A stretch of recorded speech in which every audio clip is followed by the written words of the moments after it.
Chers amis, bonjour. C'est sous le ciel de Bethléem et par obéissance à l'Immaculée Conception que je reviens vers vous. Marie demande de continuer de témoigner et d'enseigner la vérité. J'ai voulu exprimer ma solidarité avec vous dans ce nouveau confinement qui est notre exode intérieur.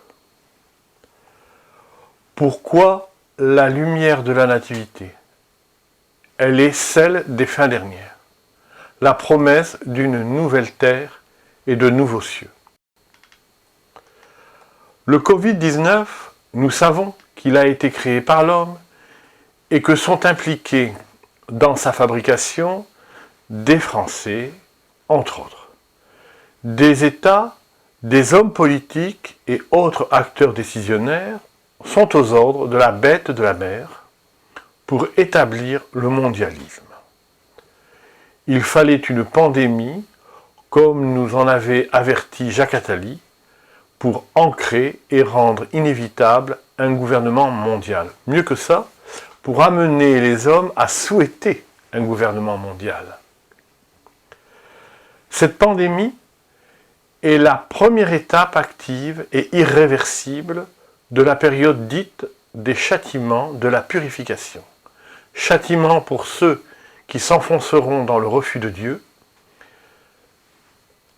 et purification pour les fidèles et tous les hommes justes, respectueux de la loi naturelle et des lois de création.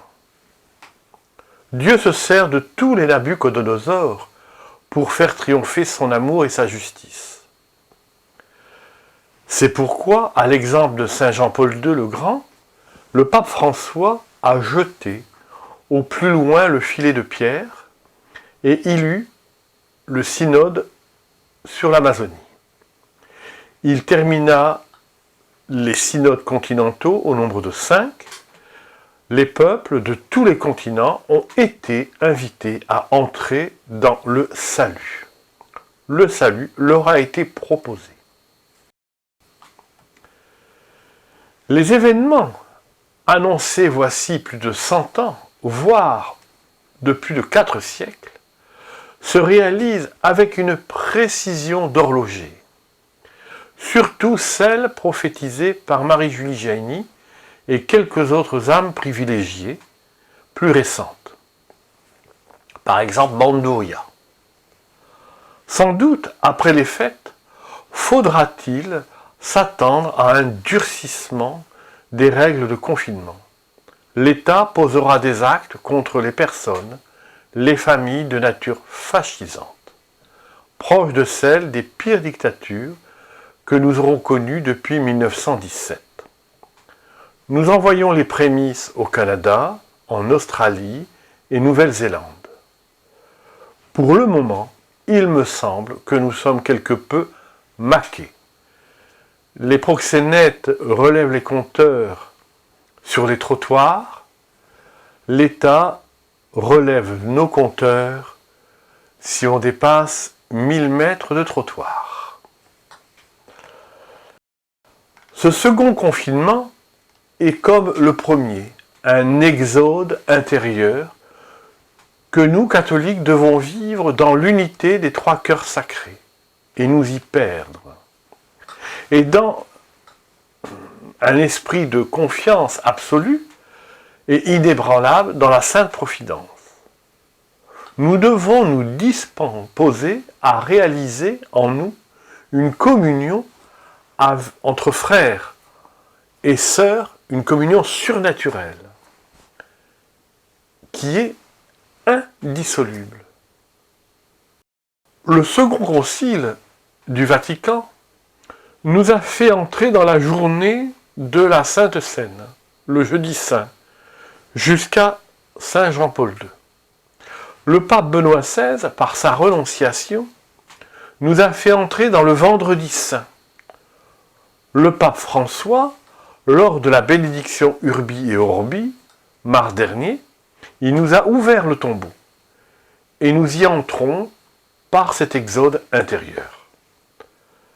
Mais bien plus que cela, en condamnant la pratique de la peine de mort et l'ayant réitéré 3 fois dans ses documents, a engagé ainsi la faillibilité de l'Église ordinaire. Il a libéré Barabbas et pris sa place.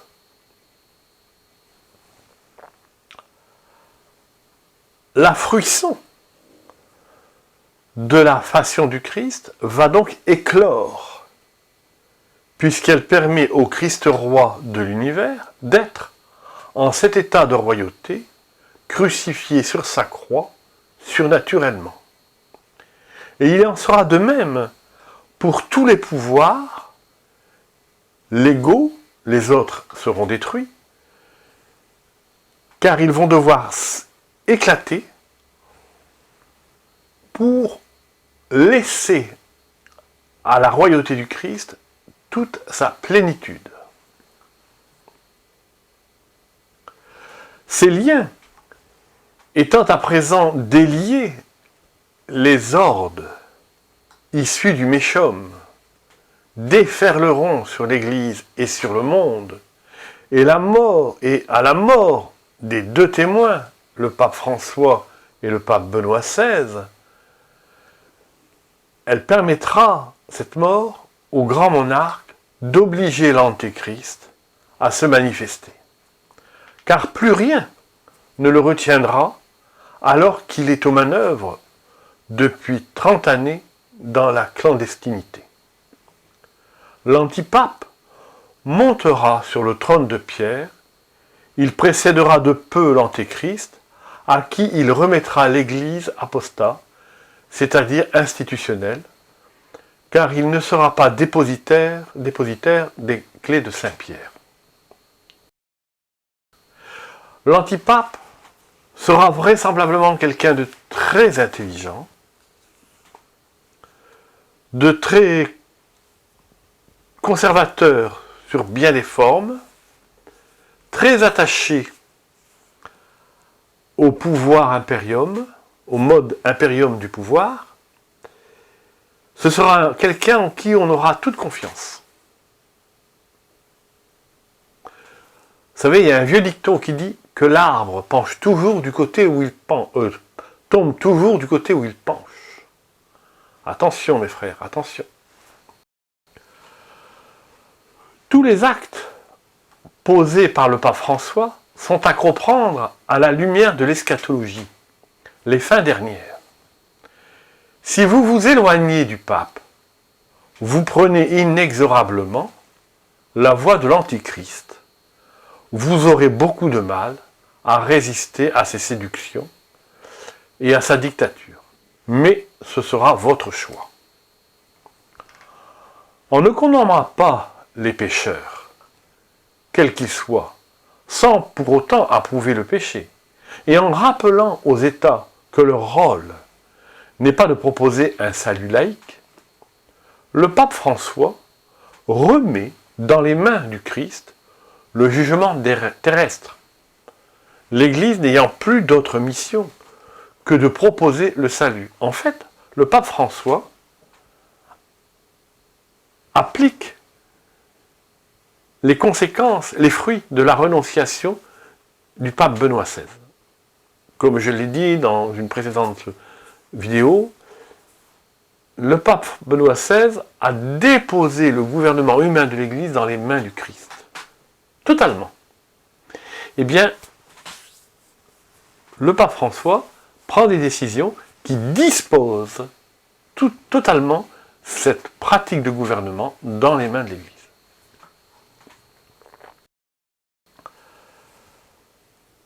La leçon à tirer de cette disposition, qui est l'un des fruits de la renonciation de Benoît XVI, c'est qu'il nous faut d'urgence ne plus condamner ni juger, mais nous taire et prier dans un état permanent d'offrande pascale. Être un agneau à l'exemple du seul agneau. Être dans le silence à l'exemple de la Vierge Marie durant la vie publique de Jésus et durant le reste de sa vie pour soutenir l'Église. Entrer dans le tombeau, c'est entrer dans le silence sacral. Du Verbe fait homme, dès sa sortie du cénacle, pour Gethsémani, devant ces juges du Sanhédrin, quasiment, devant Hérode et devant Pilate. Nous sommes dans le vendredi. Le martyre de notre frère et de nos sœurs niçoises est la confirmation actuée de la passion du peuple de Dieu. Quelles que soient les causes de ce drame, qui est un acte de guerre parraine de notre foi et parraine de l'Occident chrétien, n'atténue pas la signification surnaturelle de cet événement. Et nous sommes devant cet effroi muet comme l'agneau sur la croix. Réclamer plus de sécurité, oui peut-être, mais c'est surtout renoncer à beaucoup de nos libertés et nous abandonner à un pouvoir complètement indifférent aux religieux, complètement haineux de toute religion,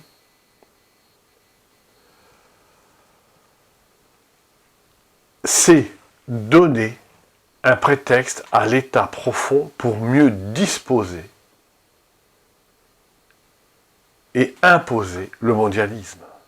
Un pouvoir inversé, totalement inversé, en vue d'une dictature imposée par les puissances infernales grâce à la collaboration de ces affidés sur la terre des hommes. La démarche de demander la liberté de culte avec une procédure judiciaire, excusez ici mes propos, c'est une ânerie qui illustre l'inintelligence prophétique de la charge épiscopale et de la mission de l'Église. On ne demande pas la liberté, nous l'avons en nous. C'est à nous de l'imposer. Prendre le risque d'être arrêté, persécuté. Souvenons-nous de Pierre devant le Sanhédrin. Nous n'avons plus à obéir aux hommes.